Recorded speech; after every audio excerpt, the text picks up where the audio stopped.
Buenas tardes. ¿Cómo están? ¿Bien?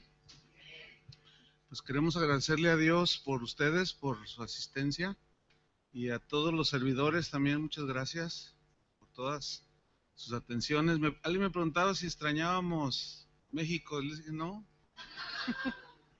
Nos hicieron olvidar por el buen trato que tuvieron hacia nosotros. Así es que les agradecemos muchísimo y pues vamos a compartir la palabra. ¿Qué les parece? ¿Sí? Abran su Biblia en 2 capítulo 12, versículo 7. Segunda de Corintios 12:7. El tema que les voy a hablar se llama, para los que escriben, se llama Me basta su gracia.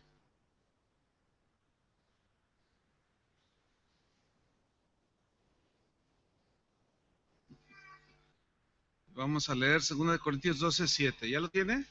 Bien, ¿me sigue? Ahí va a dejar su Biblia o su iPad o lo que traiga. Ya ahora encienda su Biblia, ¿verdad? Y vamos a leer. Dice así: y para que la grandeza de las revelaciones no me exaltase desmedidamente, me fue dado un aguijón en mi carne, un mensajero de Satanás que me abofetee, para que no me enaltezca sobremanera. Respecto a lo cual 3 veces he rogado al Señor que lo quite de mí, y me ha dicho: bástate mi gracia, porque mi poder se perfecciona en la debilidad. Por tanto, de buena gana me gloriaré más bien en mis debilidades, para que repose sobre mí el poder de Cristo. Por lo cual, por amor a Cristo, me gozo en las debilidades, en afrentas, en necesidades, en persecuciones, en angustias. Porque cuando soy débil, entonces soy fuerte. Oremos. Señor, te damos muchas gracias, porque tú eres un Dios de toda gracia. Tu gracia, Señor, no solo nos salvaste por gracia, sino que la misma gracia nos sigue sosteniendo, nos sigue capacitando para enfrentar las situaciones que se nos presentan en la vida, que son de diferentes maneras. Y tú, Señor, al formarnos y tratar con nosotros, nos das de tu gracia para poder salir adelante. Enséñanos, Señor, en esta mañana, en esta tarde, que nuestro corazón se llene de consuelo al entender tu palabra y conocerte más, Señor. Te lo pedimos en el nombre de Jesús. Amén. Un hermano de mi congregación me escribió una vez un correo y me decía: pastor, yo soy miembro de Casa de Oración desde hace 4 años. Dice, hace 15 días me detectaron un tumor de 16 centímetros en mi ovario derecho, en una hermana. Dice, yo estoy siendo atendida y con la ayuda de Dios hasta ahorita no parece que sea cáncer, pero me han surgido muchas preguntas. ¿Por qué hay niños con cáncer? ¿Por qué a algunos les ataca el cáncer u otras enfermedades? Yo soy candidata a desarrollarlo, dice. Para mí ha sido tan triste ver tanta y tanta gente haciendo fila para tomar sus quimioterapias. ¿Pero qué dice Dios de esto? Dice, está escrito que esto sucedería. No sé, no entiendo. ¿Qué palabra de consuelo podrían recibir estas personas que luchan con esta enfermedad tan grave? Otro hermano me dijo en otra ocasión, ¿por qué estoy sufriendo tanto, pastor, con esta enfermedad? Otros preguntan, ¿por qué he pasado tantas necesidades? Otros dicen, ¿por qué he vivido tantas injusticias? Pastor, ¿por qué? ¿Acaso Dios está enojado conmigo? ¿Qué es lo que está pasando? ¿Por qué hay tanto dolor en el mundo? Dicen otros. Otros van más allá, dice, estoy pecando porque le pregunto a Dios, ¿por qué? ¿Por qué esto? ¿Por qué el otro? La respuesta es, no es un pecado preguntarle a Dios por qué. Porque incluso nuestro Señor Jesús hizo esta pregunta cuando Él estaba sufriendo en la cruz. En Mateo 27:46 dice que cerca de la hora novena Jesús clamó a gran voz diciendo, Elí, Elí, lama sabactani. Esto es, Dios mío, ¿por qué? Ahí está. ¿Por qué me has desamparado, abandonado? Bueno, aquí tenemos una de las frases más impactantes de todos los evangelios. El mismo Hijo de Dios, en un grito desesperado, Dios mío, ¿por qué me has desamparado? Bueno, hay una respuesta. Él lo estaba diciendo esto como ser humano. Y yo debo decirles que Cristo entiende todas nuestras preguntas, nuestras dudas cuando estamos en aflicción, porque cuando estamos en aflicción como que se nos nubla el entendimiento y como que se nos borra todo, porque estamos sufriendo. Pero Él entiende nuestra angustia. Él fue 100% humano y se identificó con nosotros en su sufrimiento. En ese momento en la cruz, cuando Jesús estaba allí, el peso del pecado de toda la humanidad cayó sobre Él. Ese fue el momento en el que al que no conoció pecado, por nosotros se hizo pecado, llevando en Él todos nuestros pecados. El castigo que Jesús sufrió por todos nosotros los pecadores implicó la inevitable separación de Dios en ese momento, porque Dios aborrece el pecado y le dio la espalda. El Padre dejó por unos momentos a su Hijo amado, porque Jesús estaba llevando los pecados del mundo para que con su muerte pusiera a disposición de todos los que creyeran el perdón de sus pecados. Qué maravilla, ¿no? Pero qué sufrimiento. Jesús divino no sería Jesús hombre si no hubiera experimentado los sufrimientos que todo ser humano experimenta. Dice Isaías 53, versículo 3, despreciado y desechado entre los hombres, varón de dolores, experimentado en quebranto, y como que escondimos de él el rostro, fue menospreciado y no le estimamos, mas él herido fue, versículo 5, por nuestras rebeliones, molido por nuestros pecados.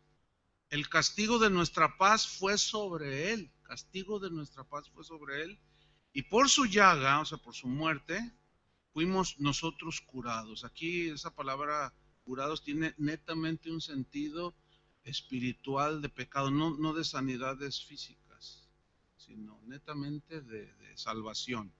Entonces aquí vemos que Jesús estaba identificando con el dolor de cada ser humano. Cuando nosotros decimos, es que nadie me entiende, no, Él sí te entiende. Probablemente no entendamos nosotros unos a otros, pero Él sí nos entiende. Jesús sabe que hay momentos en que sentimos como que Dios se ha olvidado de nosotros incluso. Así como que, ay Señor, ¿por qué no me respondes? Él sabe cuando estamos hundidos en situaciones que sobrepasan nuestro entendimiento y nos confunde y como que nos sentimos abandonados por Dios, porque le oramos y parece como que no contesta. Y a veces contesta en su soberanía, pero no siempre lo hace. Jesús sabía que su sufrimiento tenía un propósito. Él sabía perfectamente. Él sabía que tenía que seguir adelante porque esa era la voluntad del Padre. Entonces aquí vemos a Jesús enfrentando las horas más negras en su propia vida, que se iban a identificar con el valle de sombra de muerte, de los dolores de los seres humanos. Él nos oye cuando nosotros clamamos, claro que nos escucha. Cuando decimos, Señor, ¿por qué me está pasando esto? ¿Por qué permites que esto me esté sucediendo? ¿Por qué tengo que despertarme cada día con esa nube oscura cubriéndome? ¿Por qué tengo que soportar tanto dolor? ¿Cuándo terminará la pesadilla? Bien, el sufrimiento de Jesús tenía un propósito, que era salvarnos. Ese era el propósito del sufrimiento de Jesús, para salvarnos. Jesús conocía la voluntad del Padre y se sometió a ella. Nosotros tenemos que conocer la voluntad de Dios y someternos a la voluntad de Él. Él tenía que sufrir dolor para salvarnos de nuestros pecados. Pero nosotros los creyentes, los que somos hijos de Dios, los creyentes en Cristo, debemos también de saber y de entender, de buscar y de entender que las pruebas y los sufrimientos que nos vienen a los hijos de Dios tienen propósito. No se dan nada más así a la aventura, como diciendo Dios, oye, ahí dialogando con el arcángel Gabriel, oye, ¿qué le pasó a este? ¿O qué le pasó a esta mujer allá en Estocolmo o este hombre allá en Noruega? No, pues no sé, señor. No, pues yo tampoco. No, imagínense eso. No, la Biblia, inclusive Romanos 8:28, dice, ¿qué dice? Y sabemos que a los que aman a Dios, todas las cosas les ayudan para bien. La gente que no conoce a Cristo sufre en balde. No tiene propósito. Nada más ni entienden. Se pegan un tiro, se toman algo, se van a los vicios para olvidar todo. Y ellos no entienden, es obvio. Pero en el caso de nosotros, todo cristiano debe entender que cada situación que pasa en su vida tiene un propósito. El problema es descubrirlo, saber, en tratar de entenderlo, preguntarle a Dios, ¿sí? Pero también tenemos que saber que Dios no nos va a abandonar. Él estará con nosotros en medio de esas pruebas. Él lo dijo. Fíjense, por ejemplo, en Juan 16:32, Él dijo, he aquí la hora viene y ha venido ya, en que seréis esparcidos cada uno por su lado y me dejaréis solo. Fíjate, ahí Él experimentando la soledad. Me dejaréis solo. Pero luego Él dice, mas no estoy solo, porque el Padre está conmigo. O sea, Él sabía que el Padre estaba allí. ¿Sí? En Juan 16:33, Jesús dijo, estas cosas os he hablado para que en mí tengáis paz. Y luego hace una declaración que tenemos que asimilar y entender lo más posible. Él dijo, en el mundo tendréis aflicciones. En el mundo tendréis aflicciones. Pero luego Él dijo, pero confiad, yo he vencido al mundo. En otras palabras, lo que necesitamos hacer en las pruebas es confiar en Él, que todo tiene un propósito, que nada es en balde, porque Él, el que empezó la buena obra, la terminará. Entonces está en un proceso, estamos todos en proceso y tenemos que tener esa confianza, ¿sí? Si algo Dios eh, digamos, se siente satisfecho de uno de sus hijos cuando le creemos, cuando confiamos en Él. Eso es lo único que Él dice, pero confiad, yo he vencido. Sin duda que aquí presentes habrá algunos entre ustedes que tienen sufrimiento de diversos tipos. Pueden ser desde dolor físico, problemas matrimoniales, familiares, algunos pueden estar en alguna tentación muy fuerte y se preguntan, ¿por qué? ¿Por qué? Bueno, la Biblia es muy vasta en mostrarnos ejemplos de cómo Dios trató con sus hijos y sigue tratando, y siempre era con un propósito. Vamos a ver la experiencia de algunos hombres de Dios que experimentaron dolor y sufrimiento. Pero ellos entendieron el por qué. O sea, en medio de su aflicción, tuvieron pues, la gracia de Dios para entender. Job es uno de ellos. Dice la Biblia en el capítulo 1, no tienen que buscar esto, que Dios habló de Job y dijo, o sea, que se sentía Dios muy complacido con Job. Dice, le dijo a Satanás, ¿no has considerado a mi siervo Job? Hombre temeroso de Dios, apartado del mal, un hombre justo, íntegro. Fíjate la opinión que tenía Dios de él. Sin embargo, fíjate, muchos cristianos asumen que por caminar bien con Dios ya no les va a pasar nada. Y eso es un error, hermanos. No, Job era un hombre justo, recto. Entonces, eh, tenemos que entender las verdades en la Biblia tienen dos lados. ¿sí? Por ejemplo, Dios sana nuestras enfermedades, es un ejemplo, pero a veces no. La pregunta es, ¿por qué a veces sí y a veces no? La respuesta es porque Él tiene un propósito, ¿sí? Y porque Él es soberano. Y así les puedo poner un montón de ejemplos. La Biblia habla del amor de Dios, pero también que es un Dios de justicia. Pablo decía a los romanos, mirad la bondad y la severidad de Dios, eso ya equilibra, ¿sí? Entonces nosotros tenemos que tener lo mejor posible un entendimiento para que no nos tome por sorpresa, ¿sí? Entonces Job, a pesar de que era un hombre justo e íntegro, le vinieron unas pruebas bien tremendas. Ustedes conocen la historia, ¿no? Porque Satanás le dijo a Dios, sí, pues él está así porque tú lo tienes cercado y porque lo has bendecido, pero quítale y vas a ver cómo te maldice. Entonces Dios le dice, bueno, te doy permiso, le dice, pero a él no me lo tocas. Y barrió con ciertas cosas, ¿sí? Ahí, fíjense, debo decirles algo, Satanás no puede tocarnos ni hacer nada si Dios no se lo permite.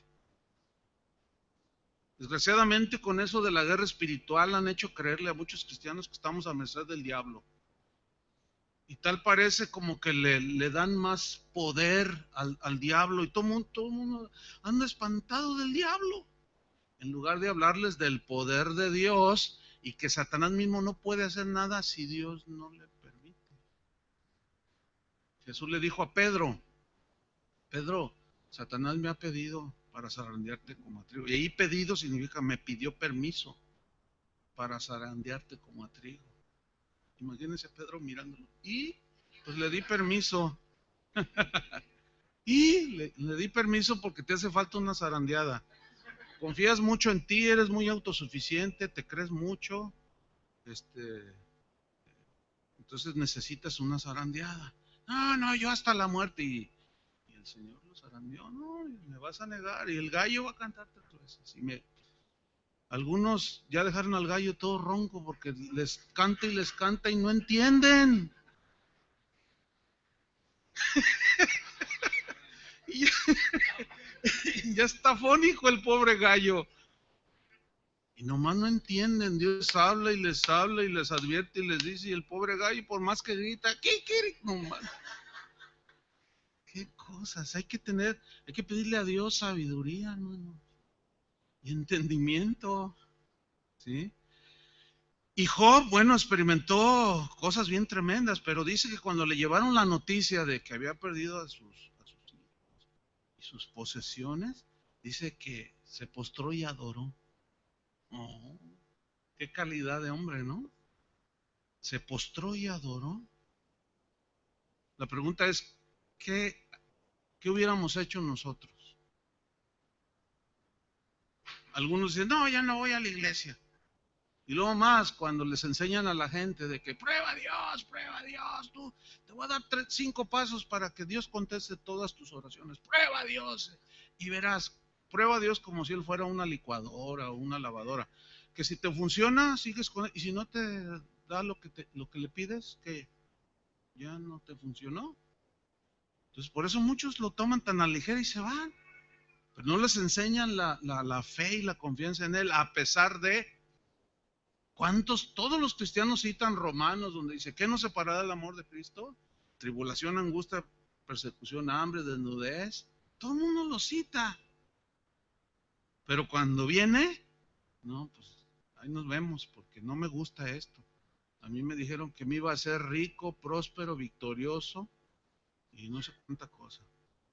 Entonces, Job, a pesar de ser un hombre justo, experimentó la tragedia, el dolor y la enfermedad, pero algo había en él, como lo hubo en Moisés, como lo hubo en Abraham, como lo hubo en el mismo Pedro, que Dios trabajó con él y ellos tenían un entendimiento que es el que nosotros debemos de adquirir. En Job 23:10, allí sí búsquenlo, Job 23:10. Veamos este versículo.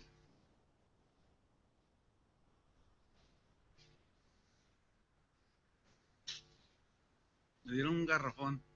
Ay, perdón, alcanza para todos, ahí pasa.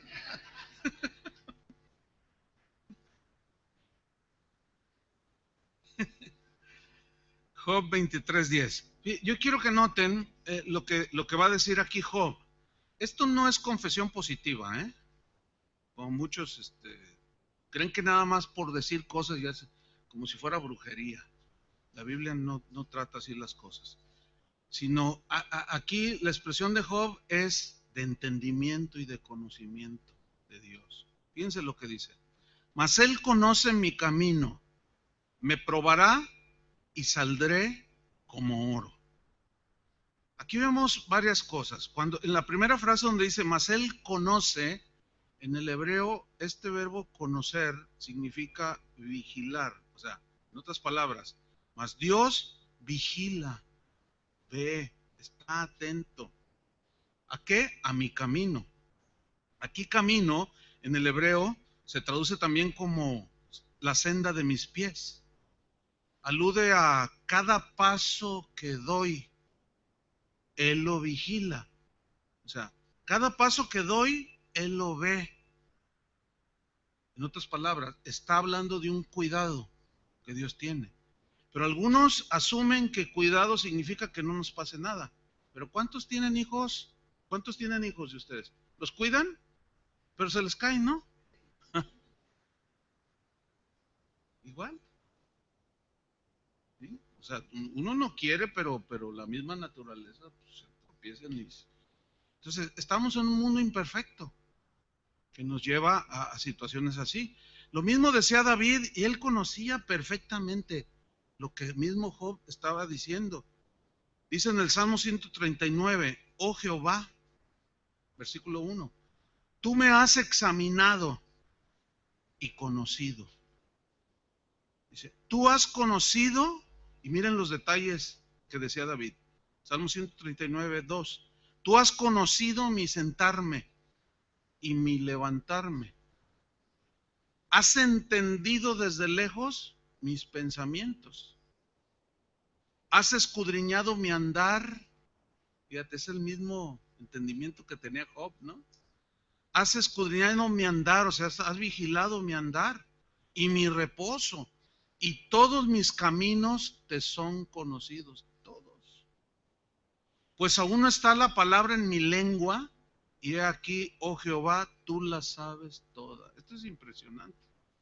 O sea, antes de yo decir palabras que voy a decir dentro de un minuto, él ya sabe lo que yo voy a decir. ¿Cómo está eso? Eso es lo que dice aquí. Dice el versículo 5, detrás y delante me rodeaste. Ahí está la protección. ¿Ven? ¿Ven el conocimiento que tenía, el entendimiento? Pero también cuando David estaba en el sufrimiento, también decía, ay Señor. Pero después reaccionaba. Ese es el punto. Nosotros podemos humanamente decir, Señor, ¿por qué? Pero a la vez, en esa confianza y fe en Dios, en la paz, en la tranquilidad, entender que Él está detrás y delante de nosotros. Nos rodea. Detrás y delante me rodeaste y sobre mí pusiste tu mano. Versículo 6. Tal conocimiento es demasiado maravilloso para mí. Alto es, no lo puedo comprender. O sea, en toda su dimensión. O sea, sobrepasa cualquier mente humana. Ahora, volvamos con Job en el versículo Job 23:10. Él está diciendo, mas él conoce mi camino. Él ve todo lo que me pasa. ¿Sí? Me probará, dice, y saldré como oro. Esa frase, me probará, se usa una palabra hebrea que alude al probar metales. Metafóricamente, habla de examinar el corazón para purificarlo, porque probar metales significa la purificación de un metal, ¿sí? Entonces, Job conocía el proceso de la purificación del oro. De alguna manera él la conocía. Entonces, él aludió a eso, me probará como se prueba un metal, me meterá al fuego como se mete el oro, por ejemplo, y yo voy a salir como oro. ¿Sí? Y metafóricamente, repito, habla de examinar el corazón para purificarlo. ¿Por qué? Porque Él conoce todo. los más íntimos pensamientos. En otras palabras, es como si Él estuviera diciendo, me fundirá como se funde el oro para purificarme de las impurezas de mi vida. Limpiará mis actitudes negativas, mis pensamientos malos y mis acciones que ofenden a Dios y a los demás. Me va a probar, me va a purificar. Pero luego Él añade otra frase, y saldré como oro. Entonces, como Él conocía el proceso, Él lo tomó. Dice, y saldré como oro. Ahora, el oro tiene diferentes calidades, ¿no? Hay oro de 8, 10, ¿qué más? 12, 14, 18, pero el más puro es 24, ¿sí? Entonces, ¿cómo está tu vida? ¿De 4 quilates? ¿De 1? 5? Bueno, aquí quiero mostrarles, hablarles de algunas características que tiene el oro, precisamente. Tiene un buen número de características, pero nada más voy a mencionar 3. Una es la densidad del oro, otra es la maleabilidad del oro y otra es la brillantez que tiene el oro. La densidad del oro, pues habla del peso, ¿sí? Por ejemplo, una barra de 1 kilo vale más que 1 kilo de plumas de ganso, ¿cierto? O sea, pero fíjense, cómo algo tan, digamos, pequeño vale muchísimo más, 1 kilo. Pues habla del valor, del peso. El oro al fundirse es purificado de las impurezas, sabemos de eso, porque viene mezclado. La pureza del oro es lo que determina su valor. A mayor quilataje es porque le metieron más fuego y salió más puro, ¿sí? En Primera de Pedro, sin que se vayan de ahí de Job, Primera de Pedro 1:6, vamos a ver cómo Pedro tiene el mismo entendimiento que Job, que David, que Pablo, posteriormente que hablaremos un poco de él, pero aquí veamos a Pedro. Dice, 1 Pedro 1:6, dice, en lo cual vosotros os alegráis, aunque ahora, o sea, en el presente, por un poco de tiempo, si es necesario, tengáis que ser afligidos, fíjense esa frase, tengáis que ser afligidos en diversas pruebas. La palabra diversas en el griego habla de como de un abanico de colores, ¿sí? Metafóricamente habla de la diversidad de pruebas que podemos tener los seres humanos. Yo tengo las mías muy particulares, tú las tuyas, Janet las suyas, Tony las suyas, el pastor las suyas. Entonces es un abanico, ¿sí? ¿Por qué Dios trata de distinta manera con cada uno? Porque somos distintos, ¿sí? Entonces, para limpiarnos, para purificarnos, Él sabe cómo tratar con cada uno de nosotros. Dice que somos su especial tesoro. Pero en esa expresión alude a el oro es un metal precioso. Ustedes son valiosos, pero los voy a purificar para que sean de 24 quilates, ¿sí? Entonces sigue diciendo Pedro, tengáis que ser afligidos en diversas pruebas para que, ahí está el propósito, vean, ¿lo alcanzan a ver? ¿Para qué? Ese es el propósito. Para que sometida a prueba, aquí la palabra prueba en el griego es pasar por el crisol, es lo mismo que dijo Job, ¿lo notan? Pasar por el crisol habla de purificación. Entonces, vamos a ponerlo así, para que sometida a prueba, o sea, para que nuestra fe sea metida en el crisol y sea purificada. Entonces se lee así, para que sometida a prueba vuestra fe, mucho más preciosa o valiosa que el oro, fíjate, fe más valiosa que el oro. O sea, las cosas espirituales son más valiosas que lo material, ¿no es cierto? No hay duda. Por eso la Biblia dice, busquen primeramente el reino de Dios y su justicia, y todas las demás cosas serán añadidas. O sea, nuestro énfasis en la búsqueda debe ser en la búsqueda de las cosas espirituales, las cosas que no se ven, porque esas son eternas. Lo material lo necesitamos, pues necesitamos una casa, donde movernos, necesitamos un trabajo, necesitamos cosas, ropa, comida. Bueno, sí, hay que trabajar, pero esto no debe ser la razón de ser de un cristiano, sino la búsqueda de las cosas espirituales. Como me decía Tony el otro día, a ver si lo cito bien, Tony, que alguien te preguntó, ¿ya supiste que se murió el hermano fulano? Alguien, una persona que era muy rica, ¿y qué, cómo era? ¿Y no se llevó nada? ¿Cuánto se llevó? Pues nada. Ah, ¿cuánto dejó? Y si ya supiste cuánto dejó, o sea, como aludiendo a la herencia, ¿ya supiste cuánto dejó? Dice, todo, dejó todo, no se llevó nada. ¿Sí? Entonces, fíjense cómo la Biblia pone sin duda las cosas espirituales en el lugar que corresponde.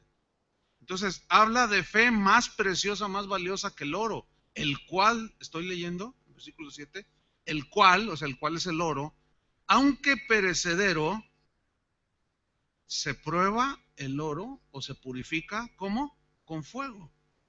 Ok, sigamos leyendo, pongan mucha atención. Sea hallada, ¿qué? ¿Hallada qué? ¿Eh? No, no, no. La fe. Miren, hay que, algo aquí cabe así entre paréntesis. Cuando lean la Biblia, eh, yo, por ejemplo, en lo personal, no soy muy, no comparto mucho esa idea de la Biblia en un año, ya están todos, ya la leí en un año, aleluya. No, no, yo no comparto ese concepto. O yo ya leí 50 veces la Biblia en mi vida. Bueno, y está bien, pero a ver, explícamela. No, la Biblia hay que leerla con detenimiento, ¿sí? ¿Qué es lo que estoy tratando de hacer yo ahora o estoy haciendo? ¿Para qué? Para poder tener más comprensión. No le hace que leas siempre la Biblia hay que tratar de leerla de corrido, así como lo estamos haciendo. Es mucho mejor. Ahora, fíjense cómo cada palabra tiene su sentido. Noten, dice, mucho más preciosa, o sea, valiosa, la fe que el oro, el cual, el oro, aunque perecedero se prueba con fuego, sea hallada, está hablando de la fe, la prueba de la fe, ¿cierto? Ok, sea hallada, y enseguida habla de tres condiciones en las que Dios quiere que sea hallada nuestra fe para cuando Él venga. Sea hallada tu fe, número uno, en alabanza. ¿Saben qué significa aquí en alabanza? Significa elogiada por Dios, como la fe de Abraham, que Dios se agradó de él.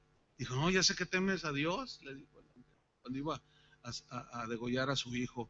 Y Dios le llamó a Abraham amigo, y él es el padre de la fe, y creyó Abraham a Dios y le fue contado por justicia. Y Dios se complace del que le cree.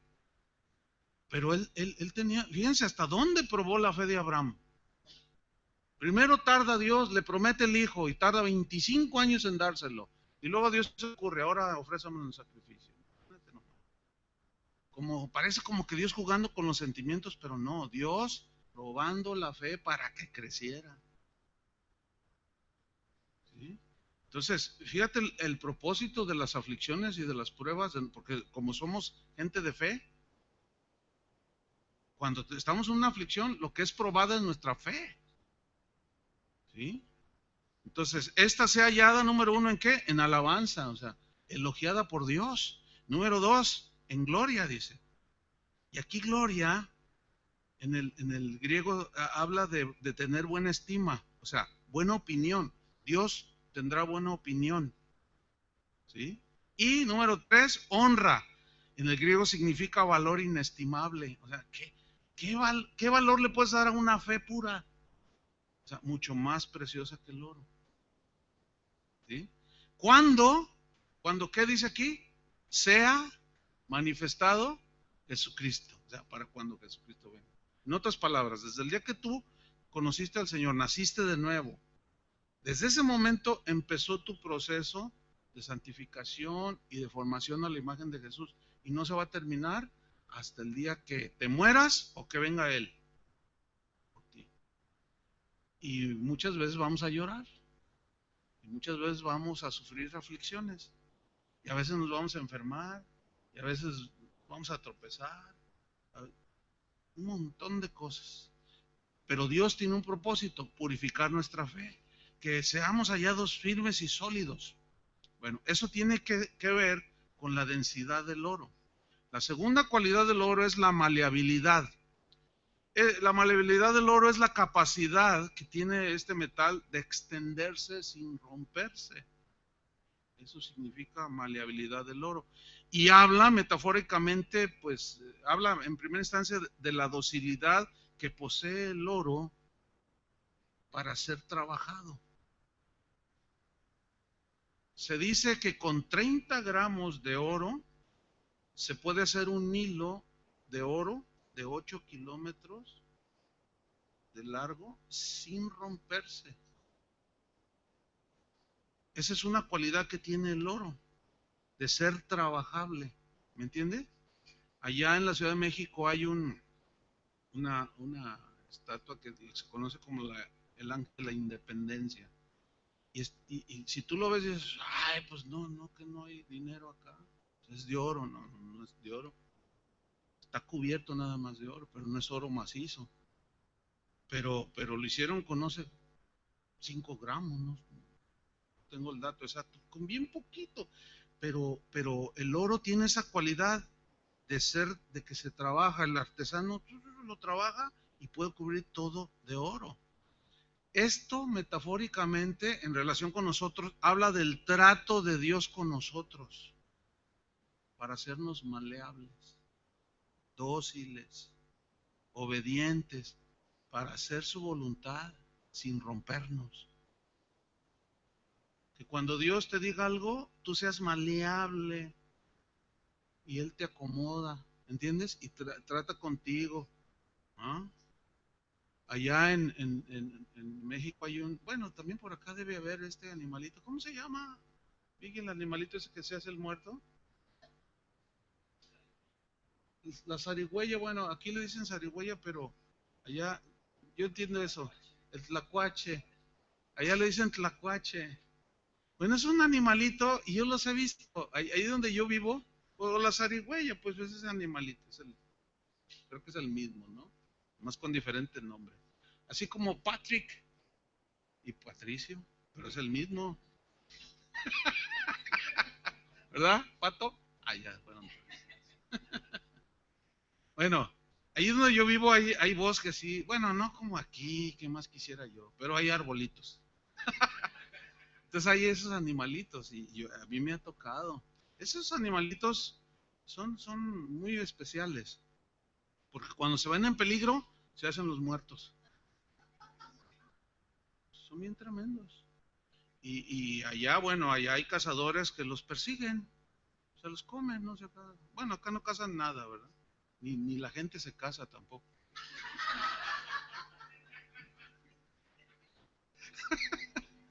Bueno, ok. Entonces el cazador cuando anda detrás de esos animalitos, que les tira, les da el disparo, entonces si le da, bueno, pues ahí quedó. Pero si no le da, son tan astutos, se hacen, o sea, oyen el disparo, si no le dan, ellos hacen como que les dio y se revuelcan, ¡ay! Se quedan así. De verdad, es en serio. Y entonces el cazador inexperto dice, no, pues ya tengo para comer hoy, y se acerca y cuando lo va a agarrar, pega el brinco y corre y se escapa. Mire, en una ocasión salgo yo allí al garage de mi casa, íbamos a salir, y estaba una tina, un balde, que a veces uso para limpiar los vidrios del auto, ¿no? Entonces estaba ahí el trapito. Entonces cuando yo oí ruidos, entonces dije, ay, ¿qué hay allí? Entonces cuando levanto casi con cuidado, ¿no? Porque pues hay serpientes y todas esas cosas. Entonces levanto y eran dos chiquitos. Y cuando me vieron, no, tremendo. O sea, yo digo, ¿qué habrá ahí? Dije, no, entonces con cuidado le destapo. Y eran dos chiquitos, así, recién como que, pero ya traen la naturaleza. Y luego se desvanecieron así. Y yo decía, ay, sí, mira nomás. Y yo cuando me acuerdo de esto y veo eso, no, así son muchos cristianos. Dicen que están muertos con Cristo en la cruz y no sé qué, y cuando el Señor los quiere agarrar, se escapan. O sea, cuando ya se hacen que están muertos en Cristo, pero luego se levantan. Y no se dejan, no se dejan. Entonces, no, Dios quiere hacernos dóciles. Él no tiene que andarnos persiguiendo. ¿Entendieron la analogía, verdad? Pero se las reviré re bien. ¿Sí? Jonás, ¿se acuerdan de Jonás? Es un ejemplo bien tremendo. Eh, Difícil, ¿no? Difícil, Jonás. Ve a predicar. No voy. Bueno, ¿qué no aceptaste el llamado de profeta? Sí, pero no voy. Se fue. Dice que Dios preparó allí una tempestad. ¿Quién fue el que la preparó? Dios. Si ustedes leen toda la carta, no aparece el diablo para nada. Pues no siempre es el diablo instrumento, a veces sí. Como decía Martín Lutero, el diablo es el diablo de Dios y también lo usa, pero no siempre. Aún es como un instrumento para tratar. Y Job, bien tremendo, Jonás, y él sabía y se pone la tormenta ahí tremenda y el capitán y toda la gente ahí tratando de salvar. Y él dice, por mi culpa, yo soy el culpable. Bien, él sabía, pero no era maleable. Dios queriendo tratar con él. Y dice, échenme al mar y ya todo se va a calmar. No, ¿cómo te vamos a echar al mar? Échenme al mar y finalmente ya como última, bueno, pues ahí va. Y lo tira y se calma todo. Y Dios tenía preparado un gran pez. Dios quería, seguía. Y ahí está. Finalmente cuando estaba allí en ese pez, algunos teólogos dicen que él murió porque Jesús aludió a Jonás cuando estuvo 3 días, ¿se acuerdan? Pero bueno, nada más mencionarlo. El asunto es que estando allí, él reconoce y se doblega y dice, no, sí, Señor, perdóname, pagaré mis votos. Y el Señor ordena al pez y expulsa a Jonás por ahí. Señor, ¿qué quieres que haga? Se quiso poner maleable. Dijo, no, sí, Señor, ¿qué quieres que haga?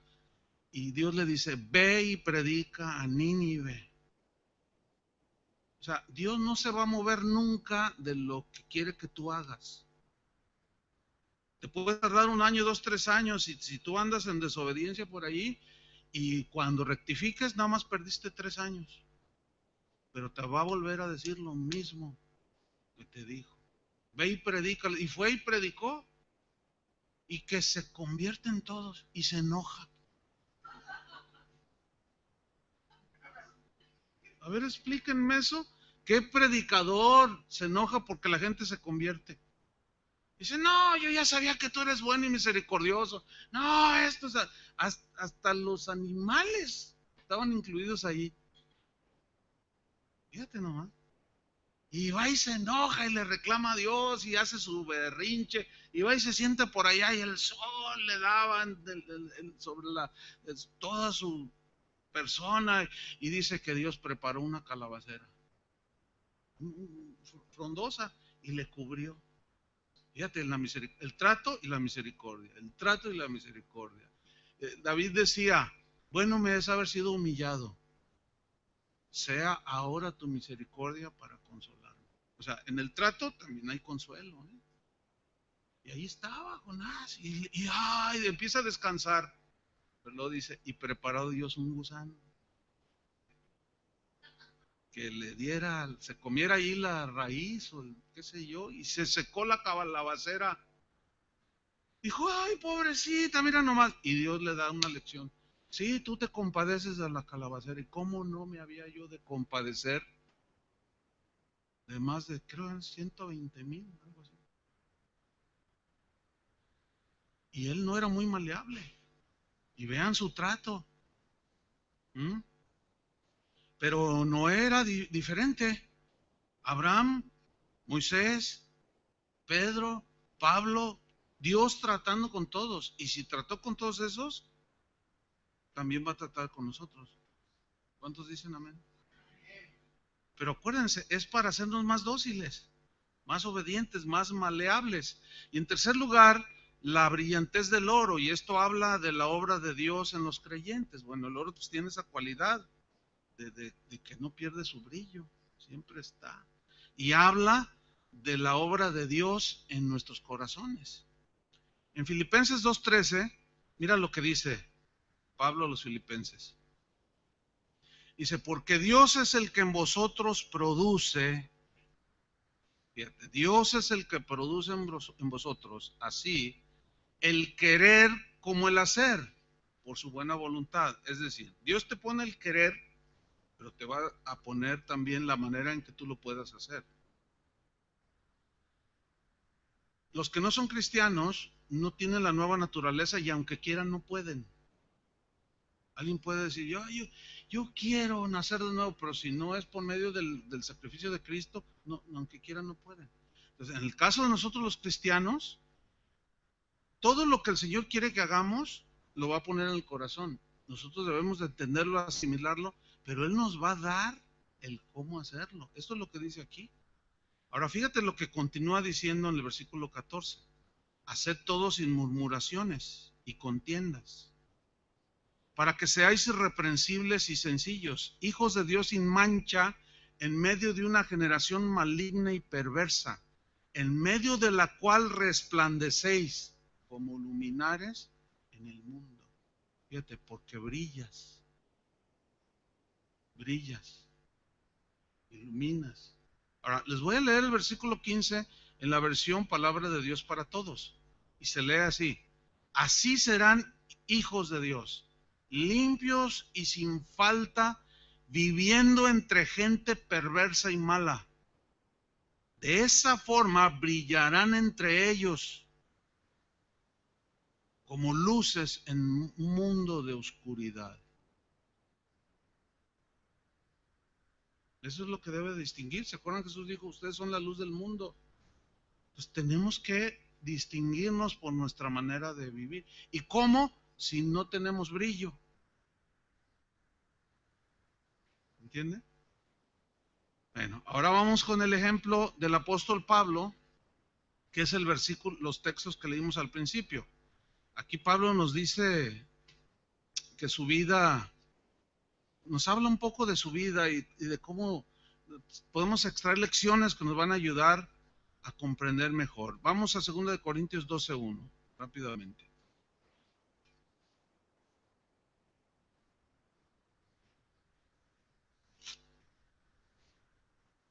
Dice así, ciertamente no me conviene gloriarme.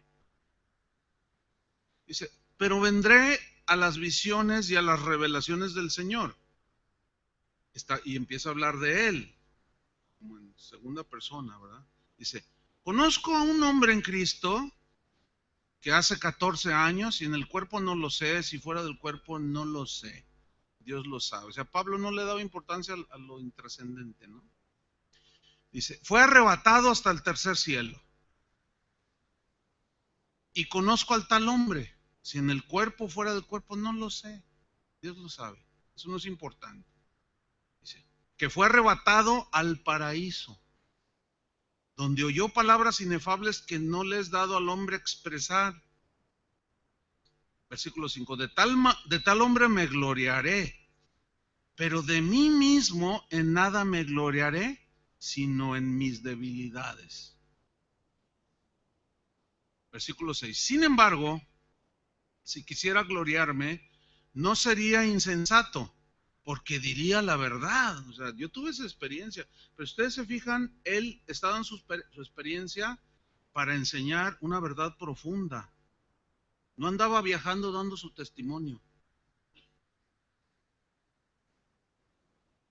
Cuando una iglesia, escúchenme bien, en una iglesia no debe ser, En toda iglesia que se precie ser cristiana, se puede dar un testimonio breve, pero este jamás debe sustituir la predicación de la palabra.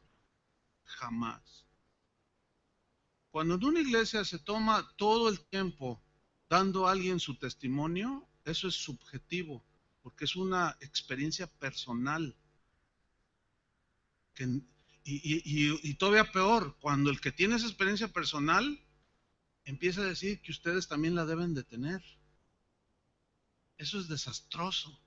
¿Por qué? Ya lo dije al principio, Dios trata con cada uno de manera diferente. Como aquella señora, iba a compartir en una iglesia hace años de esto, y dicen, hermanos, dice, pidió dar un testimonio, el pastor dijo, sí, un hermano va a testimonio, sí, está bien, pastor.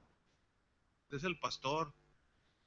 Y empieza a decir cómo es que ella fue llena del Espíritu Santo y recibió dones y ella dijo que había hablado en lenguas y todo, y bueno, está bien. Pero ella dijo, ¿cuántos no han recibido? Y pues había gente allí, dijo, mire, haga lo que yo.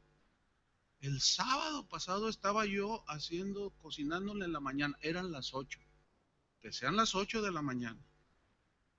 Y le estaba yo dando de cocinar a mi esposo y estaba haciendo unos huevos fritos.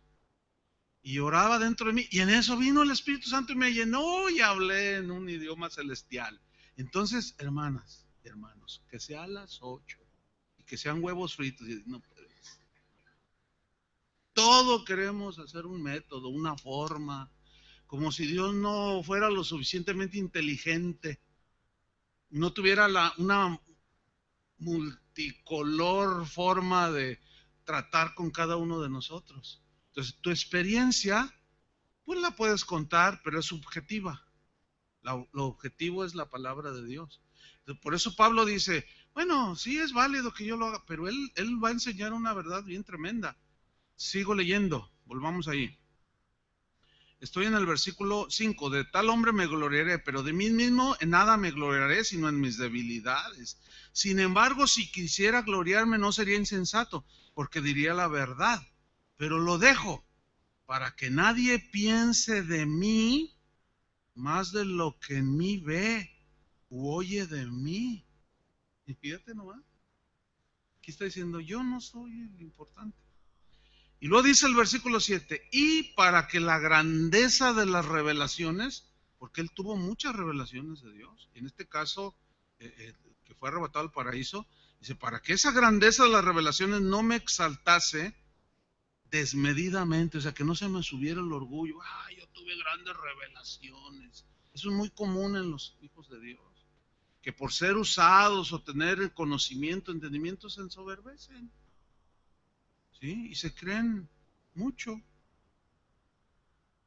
Dice, no me exaltase desmedidamente, y aquí viene el punto, y aquí viene lo que él realmente quería enseñar. Me fue dado un aguijón en mi carne. Aquí la palabra aguijón, en el griego, alude a una estaca puntiaguda, algo punzante, que traspasa. Y luego dice, un mensajero de Satanás que me abofetee. ¿Un mensajero de quién? De Satanás. Que me abofetea. Y abofetea aquí es precisamente pinchar. ¿Sí? Ahora fíjate el entendimiento que él tenía. O sea, Dios permitió eso para que no me enaltezca sobremanera. O sea, él sabía que tenía una debilidad. Que él era propenso, él se conocía a sí mismo. ¿Sí? Y él sabía que era propenso al orgullo. Ahí lo está diciendo, nos lo está compartiendo. O sea, él entendió, Dios permitió esto para que no me enaltezca sobremanera. Ahora, aquí hay una lección profunda. ¿Por qué? Porque cada uno de nosotros debe de saber qué hay dentro de cada uno. Tú debes de saber. Si tienes debilidad sobre la avaricia, o sea, el amor al dinero, las debilidades, ¿sí? ¿Por qué? Porque eso es bien importante. porque Dios va a tratar por ahí. ¿Se acuerdan de aquel joven que llegó? Señor, te seguirá donde quiera que yo. Oh, Señor, ¿qué cosa haré para heredar vida eterna? Los mandamientos, ¿sabes? Sí, no matarás, no robarás, no adulterarás. Todo esto lo he hecho desde mi juventud. Oh, qué bien, qué tremendo. ¿Quién no quisiera un joven así en su iglesia? Hasta líder de jóvenes lo poníamos. Fíjate, no mataba, no robaba, no adulteraba. Oye, ¿verdad? Pero Jesús le dice, pero te falta una cosa. Y siempre nos va a faltar algo, siempre, siempre. Te falta una cosa. Y Jesús sabía cuál era su debilidad. Y ahí le dio. Dice, vende todo lo que tienes y dalo a los pobres. Dice, no. No, y se fue triste. Porque tenía muchas posesiones. O sea, él no estuvo dispuesto a lo que Pablo sí estuvo dispuesto. ¿Sabes por qué? Yo detecto esto. Hay cristianos como que la gente se ensaña con ellos y los ofenden. Cada rato, y a otros no les hacen nada y se la pasan bien a gusto. Pero por otro lado les da el Señor. ¿No será que el Señor permite que te digan cosas que te ofendan y que y tú porque sabe que tienes una bronca aquí adentro? Mientras no la reconozcas, va a seguir, ¿entiendes? Pero cuando tú la reconoces, es cuando el Señor te da la gracia, porque eso va a seguir. Pero ya tienes tu fe bien sólida, bien firme, como vamos a ver aquí a Pablo. Entonces, él le está diciendo, para que no me enaltezca sobremanera. Hay varias interpretaciones sobre el aguijón en la carne de Pablo. Algunas son, pues, ni las voy a mencionar, no tiene nada que ver con el contexto. Pero hay dos interpretaciones sobre que se consideran las más acertadas de qué era el aguijón de Pablo.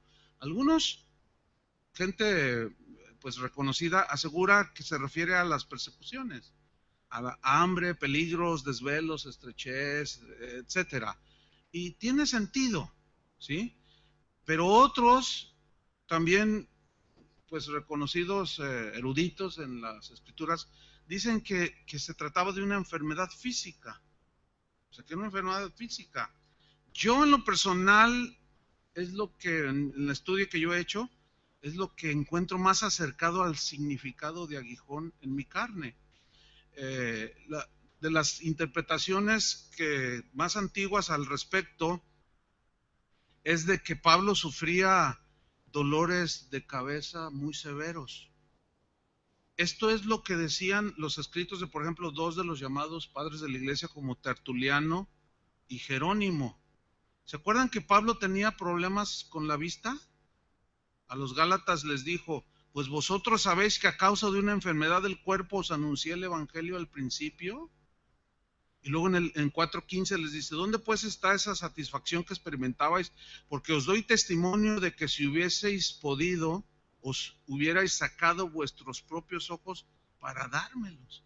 Fíjate, dice que él les predicó a causa de una enfermedad del cuerpo y se tuvo que detener allí en Galacia.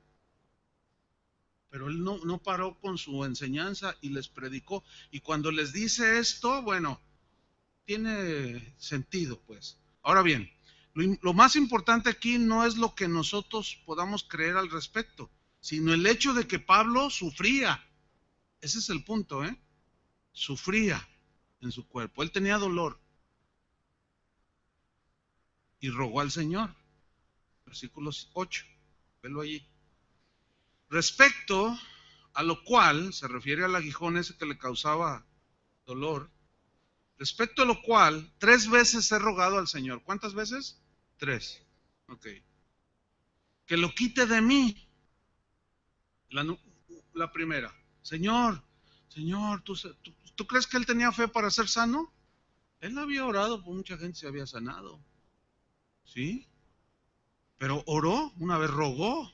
Y esa palabra rogar significa con llantos y en voz. Señor, le dolía. Entonces, una vez y nada. 2 veces y nada. Y siguió rogando 3 veces y nada. Y luego dice, y me ha dicho, después de la tercera vez, y me ha dicho, bástate mi gracia porque mi poder se perfecciona en la debilidad. Por tanto, de buena gana me gloriaré más bien en mis debilidades. Y aquí debilidades en el griego también se traduce por enfermedad física. Entonces allí cobra más sentido. Para que repose sobre mí el poder de Cristo. Por lo cual, por amor a Cristo, me gozo en las debilidades, en afrentas, en necesidades, en persecuciones, en angustias, porque cuando soy débil, entonces soy fuerte. ¿Qué vemos aquí? Que Pablo pidió a Dios que se lo quitara, pero Dios le contestó que no. Y a veces a nosotros también nos contesta que no, pero a veces nos contesta que sí. ¿Cómo está eso? Por eso, por eso tengan mucho cuidado con enseñanzas que digan, te voy a dar 15 claves para el éxito, 15 pasos para que Dios te responda sí o sí tus oraciones. Eso no es bíblico. Eso no se encuentra en la Biblia. Porque Dios es soberano y a Él nadie le dice lo que debe de hacer. Soberano significa que Él no pide consejo a nadie. Él toma su decisión independientemente de cualquiera de sus criaturas. Él es autosuficiente. Y la decisión que Él toma, esa es la correcta. Lo que les compartía en el evento. Porque la palabra de Dios, Dios tiene la razón. Pero el problema es cuando nosotros creemos que Dios nos debe contestar siempre positivamente a nuestra oración. Y debemos entender que no siempre Dios contesta conforme a lo que deseamos. A veces sí, pues gloria a Dios. Pero ¿y cuando no? Gloria a Dios también. Como dijo uno de los cristianos del siglo IV, si la verdadera fe, la fe sólida, sustentada en Dios, es aquella que cuando tú le pides algo a Dios y te contesta, le das gracias y lo alabas. Dice, pero si no te contesta lo que le pediste, sigues creyendo en Dios. Ok, no me lo digo, no importa. Yo sigo alabando a Dios, sigo creyendo en el Señor. ¿Mm? ¿Se imaginan? 25 años tardó Abraham en recibir al hijo de la promesa. Y estos salen con que 15 pasos para recibir en una semana. No, de plano no. Bueno, seguimos adelante. Dios no le quitó al aguijón a Pablo, pero le dio las fuerzas para soportarlo. Así actúa Dios en ocasiones, hermanos. Con Pablo era para que no se le subiera el orgullo. Dios no se lo quitó porque Dios sabía que si se lo quitaba, Pablo corría un riesgo alto de ensoberbecerse, de enorgullecerse. Y por eso Dios se lo dejó allí. Y le dijo, bástate mi gracia. Pero aquí la pregunta sería, ¿y a nosotros por qué? Bueno, allí yo ya no puedo decir nada. Cada quien, ¿verdad? No sé si me expliqué. ¿Mm? Dios no le quitó el aguijón, pero sí lo capacitó a Pablo para que pudiera soportarlo y mantenerlo humilde. Pero ¿y a nosotros para qué? ¿Para que aprendamos a refugiarnos en Él? Tal vez. ¿O para que nuestra fe crezca? Puede ser. ¿O para aprender algo que Él quiere enseñarnos? No lo sé. Eso es algo que cada quien tiene que descubrir. Una vez a mí, por ejemplo, me dio un dolor. Yo sentía que me iba a morir. Me dio un dolor, pero yo dije, no, Señor, pues ahí te encargo a mi esposa y a mis hijos, porque yo me sentía que me iba a morir. Estaba ahí en mi casa, en mi cuarto. Entonces, dice, Señor, pero tú me puedes sanar. Dije, bueno, ya estaré en tu vida. Fíjate, fue algo extraño. O sea, en ese momento dije, ay, pero voy a estar contigo. Y dije, ay, Señor, pues qué bonito sería. Y cuando yo dije eso, se me quitó instantáneamente. Dije, ay, nadie me creería lo que acabo de... ¿Qué fue? No, no sé, me lo quitó. Sería un ataque satánico, algo, no sé. Y cuando yo dije, estoy en su presencia, pero como todavía no era el tiempo, el Señor me sanó instantáneamente. Bueno, ay, yo dije, ay, qué tremendo. Pero en otra ocasión caí enfermo y me sentía mal, pero nada me dolía, muy extraño. Entonces, pero temblaba, pero no me dolía nada. Entonces le dije a mi esposo, oye, me siento mal, muy extraño. Entonces le habló a un hermano que es médico y vino y me revisó y dice, ay, tienes unos síntomas atípicos, está muy raro esto, ¿te duele aquí? No me duele nada, pero me dan escalofríos y siento un poco de debilidad. Y me hice unos estudios y no salía nada y nada y nada. Y yo, pero no me dolía nada. Entonces, una noche que me da aquello, ¿no? Entonces yo le dije, Señor, ¿por qué me está pasando eso? Si quieres decirme está bien, si no, también. Y me contestó, me habló. ¿Saben qué me dijo? Dice, te estoy disciplinando. Y yo me asusté. Y le dije, ¿por qué, Señor? ¿Qué hice? Y me dijo, es que yo te he estado diciendo que hagas esto, tenía que algo que ver con la congregación. Hagas esto y esto y esto y esto, y no me has hecho caso.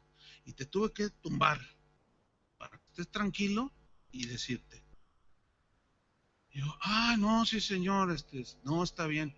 Y luego me dice, y le vas a decir al doctor que lo que tienes son amibas en el hígado. Me dio el diagnóstico. Y el otro día me iban a llevar a hacer unos super estudios, no sé qué. Y ahí me llevan. Cuando llegamos al hospital, iba un pastor de una casa de oración, se llama Roberto, y él es blanco.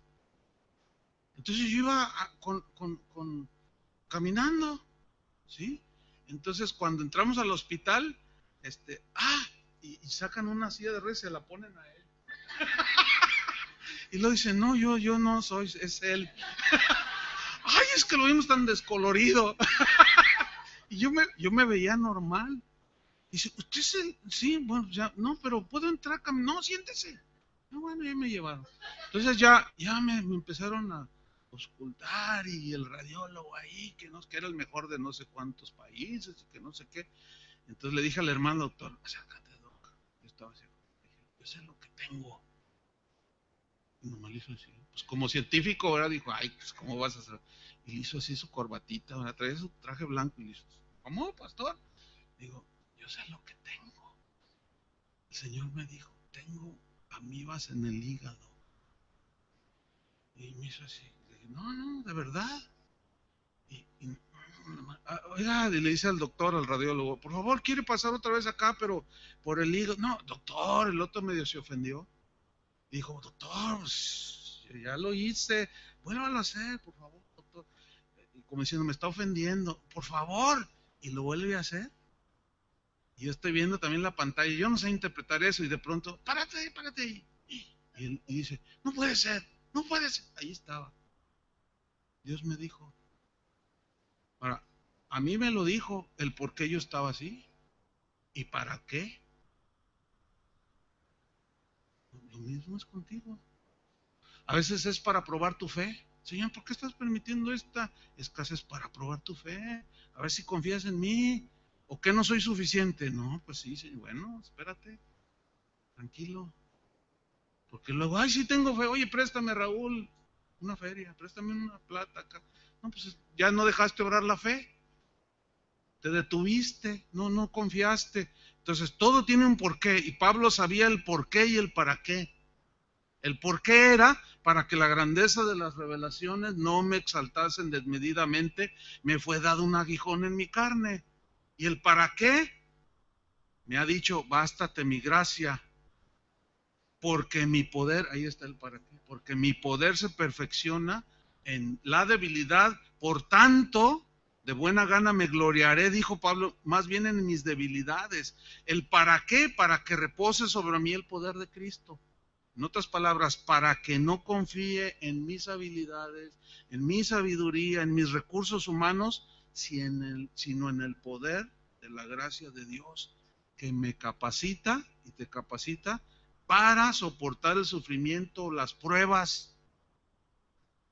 ¿Entendieron? Por eso le dijo, bástate mi gracia.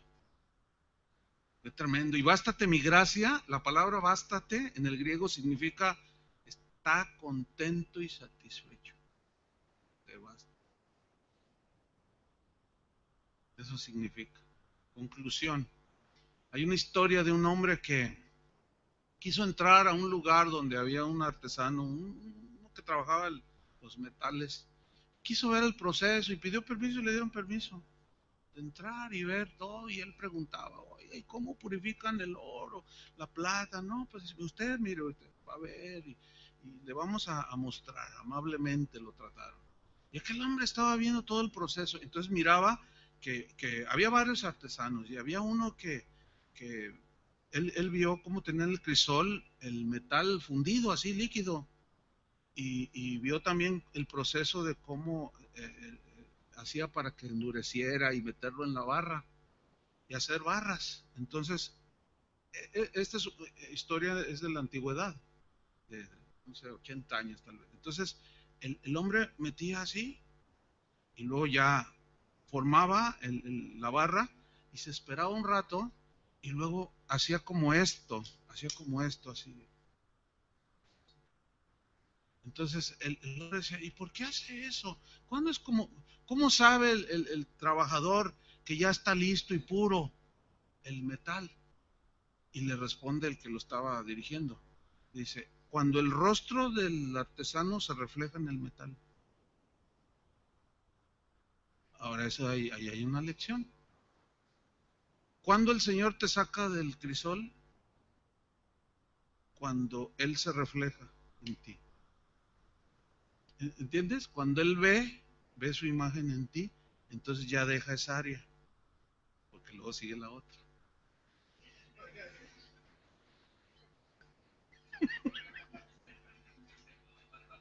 ¿Qué creyeron que ya se había acabado?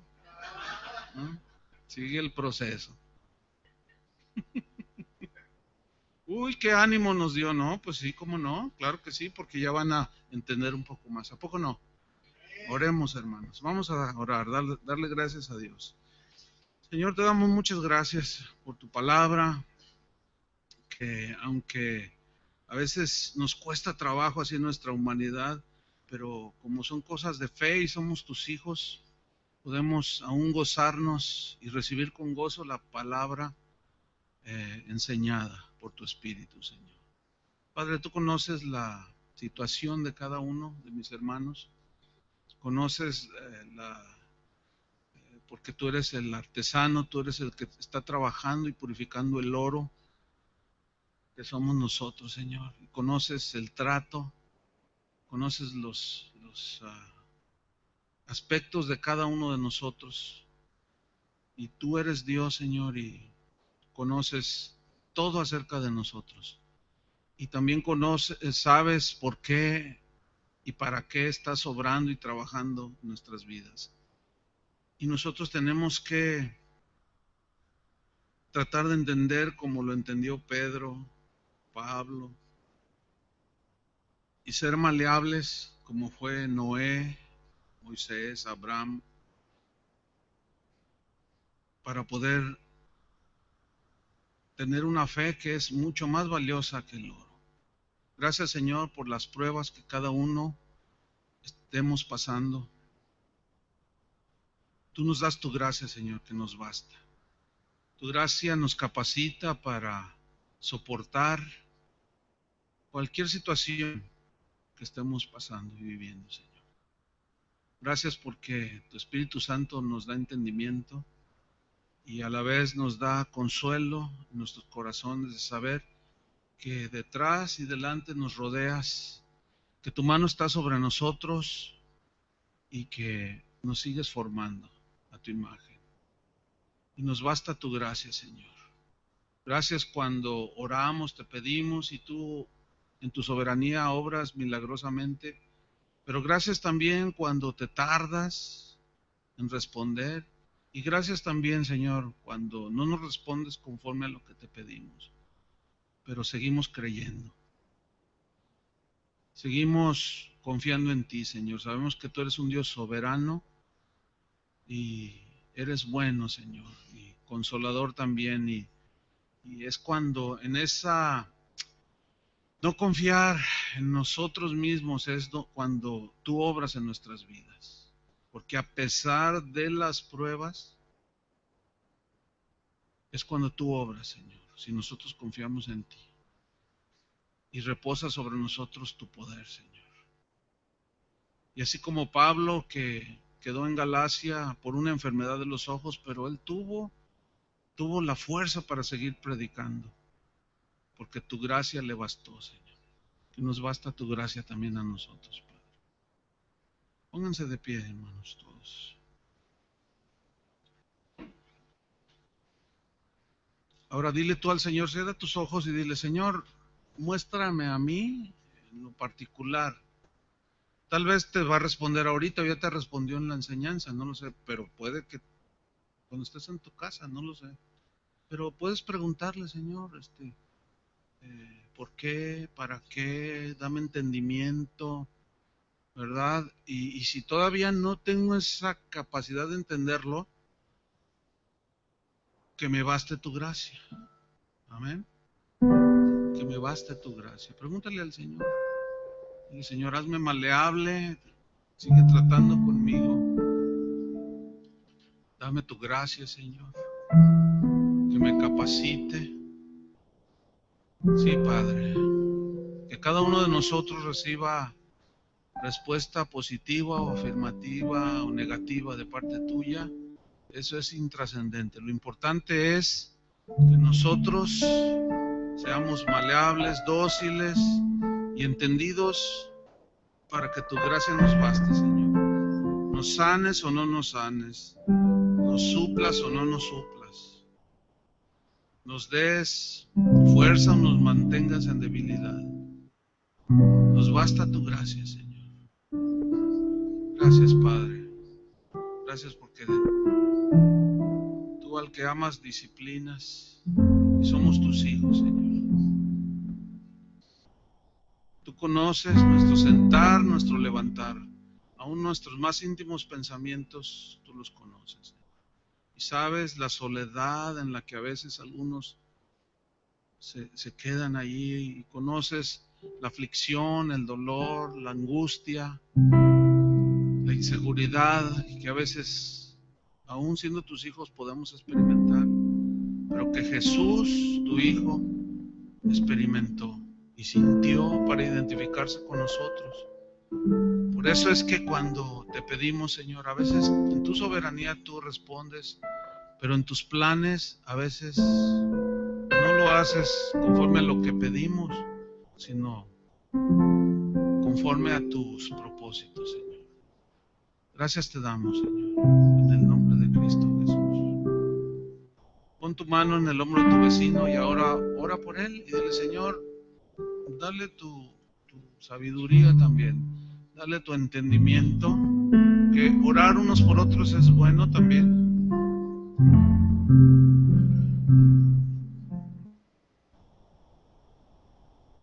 Sí, Señor, gracias. Gracias te damos, Señor.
Gracias te damos, Señor.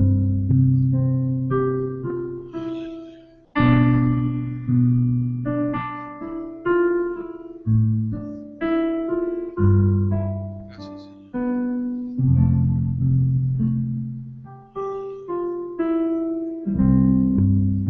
Amén. Ahora dile a 2 o 3 hermanos, me basta su gracia. Amén.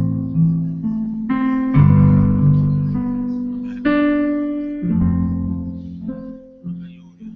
Gracias, Señor. Aleluya.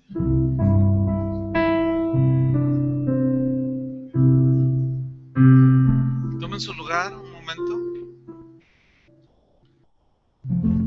Ahora vamos a hacer algo. Los pastores que venimos de México, Tony, su esposa, Raúl y un servidor, queremos orar por Oscar y Carolina e imponer nuestras manos para,